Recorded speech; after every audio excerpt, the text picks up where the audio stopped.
Okay, so hi guys. So I do apologize for the lack of uploads. I've been sick, so I am getting a lot better now. So in this video, what I'm gonna do is we're gonna go ahead and go over um like function operations basically. So I have this problem here, and it says perform the following function operations, right? So the first one that we're going to do is f plus g of x, right? So let me first write down the formulas. So f of x is negative 3x minus 4. So I'm going to just go ahead and do that. And then g of x is 4x. And we want to look for the following. It's going to be f plus g of x. F plus g of x, right? So this is really going to be f of x. So f plus g of x is going to be f of x plus g of x, right?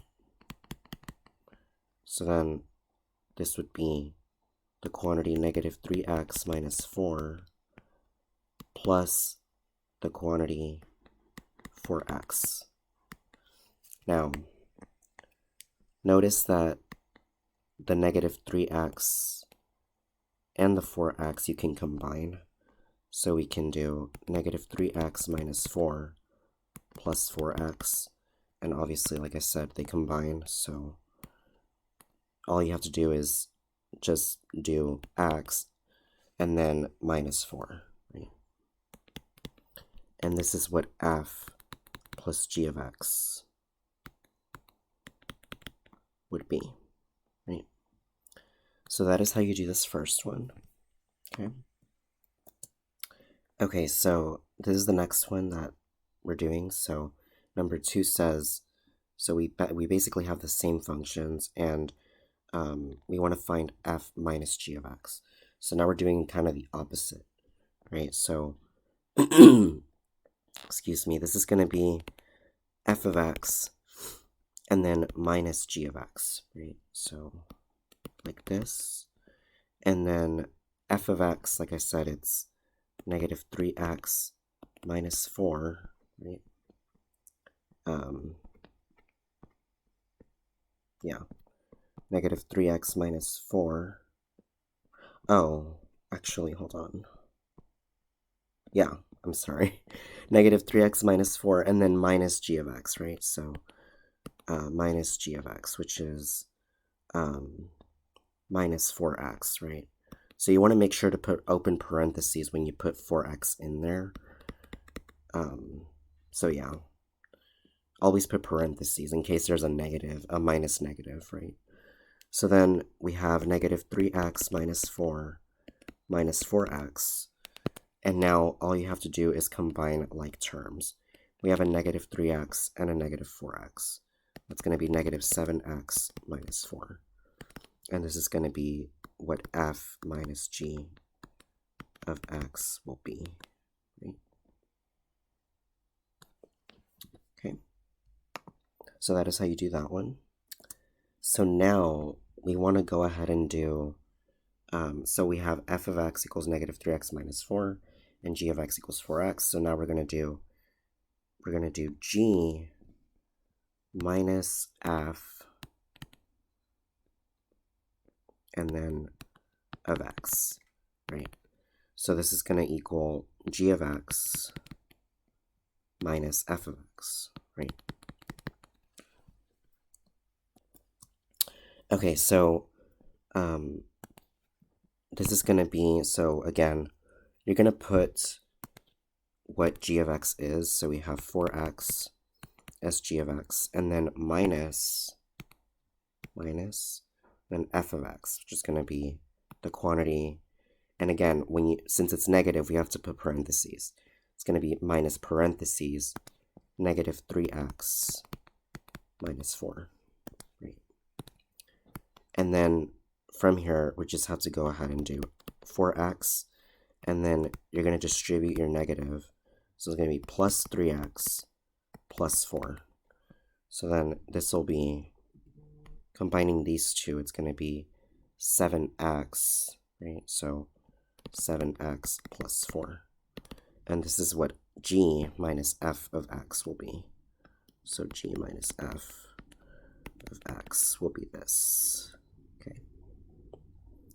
So you really want to make sure that you're aligning them correctly when you're adding or subtracting them, because, for example, this one, you have to put minus negative, because right here, it's a negative f of x, right?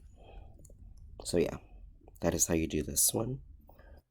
So now, this one, we have both of these functions, and now we have to find f over g of x.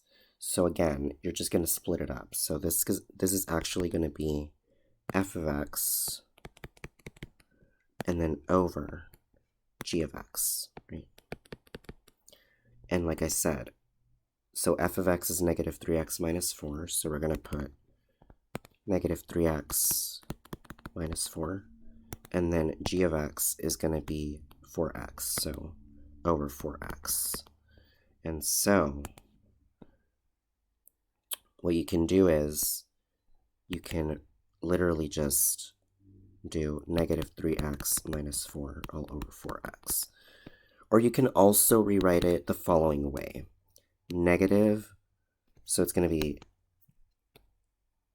negative the quantity 3x plus 4 over 4x, which is equal to negative, and then you're going to put the fraction symbol, 3x plus 4 over 4x. Basically, what I'm trying to say here is negative, so it goes with this rule. Negative a plus b over c is actually negative a minus b all over c.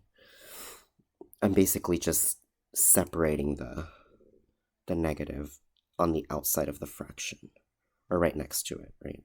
So these are two different types of answers that you can put. I prefer this one because it's easier to put in. So honestly, I would put this one over this one because this one's just confusing. But they're both correct, right? So that is how you do that one. Okay, so number 5 says, so we basically have the same functions again, and now we're looking for g over f of x. So this is going to be g of x over f of x, right? So this is going to be 4x, so 4x, and then over, and then negative 3x minus 4. And so this will be, so another thing I want to say here is, like I said, you can take the negative out and put it on the top. So what I mean by that is, you have 4x over negative 3x minus 4. What you can do is you can factor a negative out on the bottom. So you have 4x over negative the quantity 3x plus 4. And you can put that on the top. So you can say negative 4x over 3x plus 4. Right? If that doesn't make sense, please let me know. I mean, honestly, it's a matter of just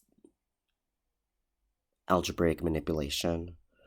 I'm just making the sign, I'm just factoring out a negative and then moving it upwards. So let me kind of write a rule really quick here. So to kind of better explain what I did, it's basically a over negative b plus c, or I'm sorry, negative b minus c. What I did was I factored out the negative, which I did right over here. I factored out that negative, and then I just moved it to the top. But the way that I did that was, I know that 1 over negative, this is equal to 1 over negative 1 times a over b plus c. And then I moved the negative to the top. and then I got negative 1 over 1 times a over b plus c, and then I just move it to the top, right? Again, if that doesn't make sense, let me know, and I can try my best to explain it. But yeah, that's kind of what I did there. Okay, so this one, there's something that I first want to make very clear. So obviously we need to find the product of these two. And if you guys haven't caught on yet, so basically this is f of x times g of x, obviously, times g of x. However, we can also say that f times g of x is the same thing as g times f of x. It goes with the idea that it goes with commutative property, basically. A times b, or associative. I think it's commutative property. I'm not 100% sure. It's either commutative or associative property of multiplication. A times b is basically equal to b times a. Right? So that's kind of the main thing here. So in case you guys are wondering, like, what about g times f of x? It's the same thing.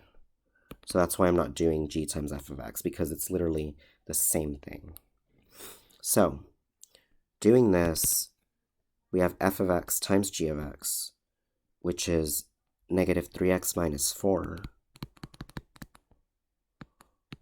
and then times f of x. I'm sorry, times g of x, which is times 4x. Now, the idea is that this is a monomial, so this one's a monomial, so we want to move it on the other side. So 4x times negative 3x minus 4 is really what this would be. It's like if I say 3x minus 5 times 5, well, that's really 5 times 3x minus 5. Right? That can only be true if there's a closed parentheses right here. Otherwise, that wouldn't work. Right? So this would end up being negative 12. So we would distribute, right? This would end up being negative 12x squared and then minus 16x. And this would be our answer for this one. Right? So that is how you do all of these problems, guys. If I took a little bit long, I do apologize. But I really want to make sure that these problems, I can explain them pretty well. However, if anybody does have any questions, please let me know.